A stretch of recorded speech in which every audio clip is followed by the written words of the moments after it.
Viva, Viva Voz, com Vera Magalhães.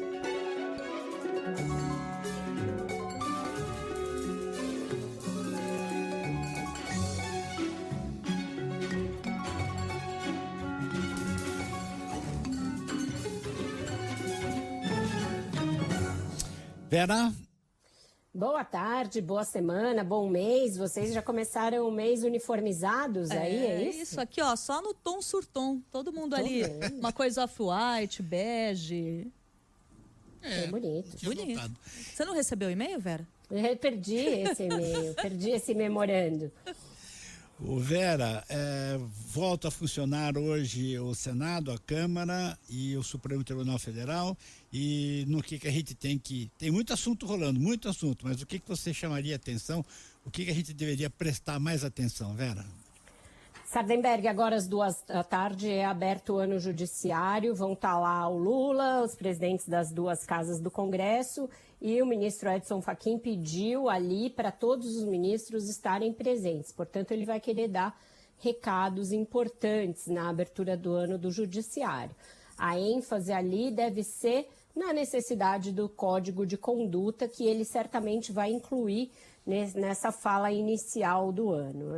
É um assunto que não agrada a todo mundo lá dentro, mas que ganhou premência, ganhou urgência diante das revelações, mostrando ali uma movimentação bastante atípica de ministros, principalmente no caso Master. Tanto o relator do caso, o ministro Dias Toffoli, quanto o ministro Alexandre de Moraes, cuja mulher é contratada pelo Banco Master, o escritório dela, Viviane Barsi, é contratado pelo Banco Master, e houve conversas do ministro com o Banco Central, reveladas pela Malu Gaspar, que o colocam numa posição também delicada nesse caso.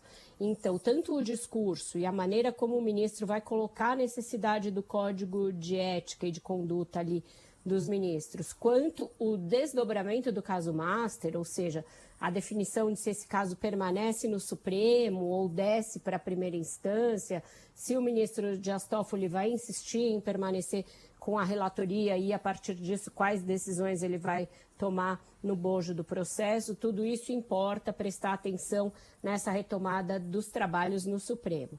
E aí, passada 1 hora, tem a abertura do ano do Legislativo, que vai ser hoje também, lá na Câmara e no Senado, e cada uma das casas com a sua própria agenda nesse ano eleitoral. E é um ano curto, como a gente sabe, só o primeiro semestre tem trabalho para fazer, e o presidente da Câmara, Hugo Motta, muito focado em colocar para andar a pauta da segurança. Ele tem lá a PEC da segurança, que sofreu muitas alterações, e o projeto de lei antifacções, que foi deixado de um jeito na Câmara, foi para o Senado, alguma coisa do projeto original do governo foi restabelecida, mas agora voltou para a Câmara e tem ali uma disputa por esse projeto e pela PEC entre o governo, portanto uma disputa entre a diretriz do governo e a diretriz do PT e a da oposição, a da direita, que é mais restritiva, mais punitivista e, portanto, contraria ali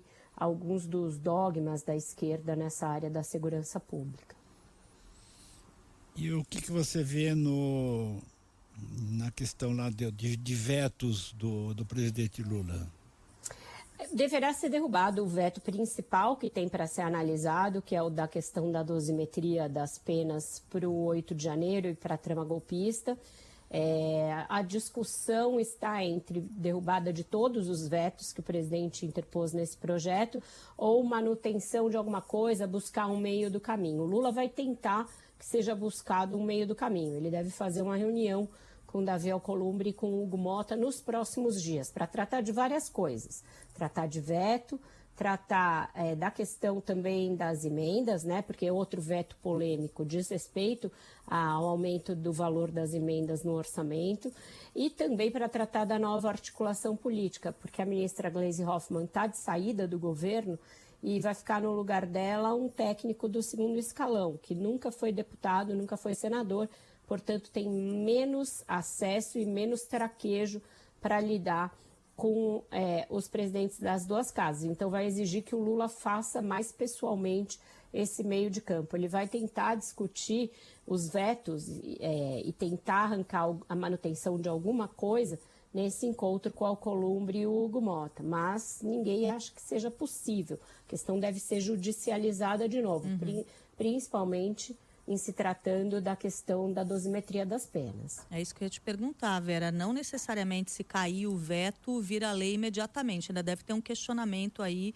da questão deve ser judicializada, como você disse. Essa questão das penas do Bolsonaro e dos demais condenados na trama golpista é uma judicialização líquida e certa. Ela já está contratada.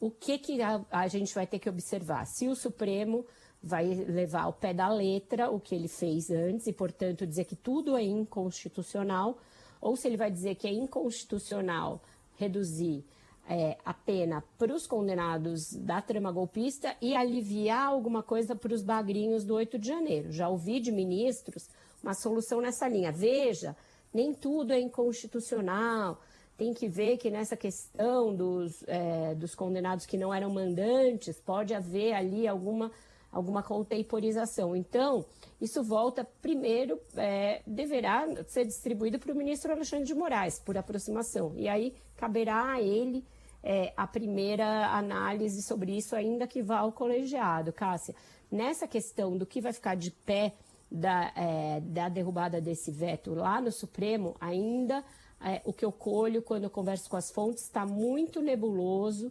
ninguém crava qual seria a solução.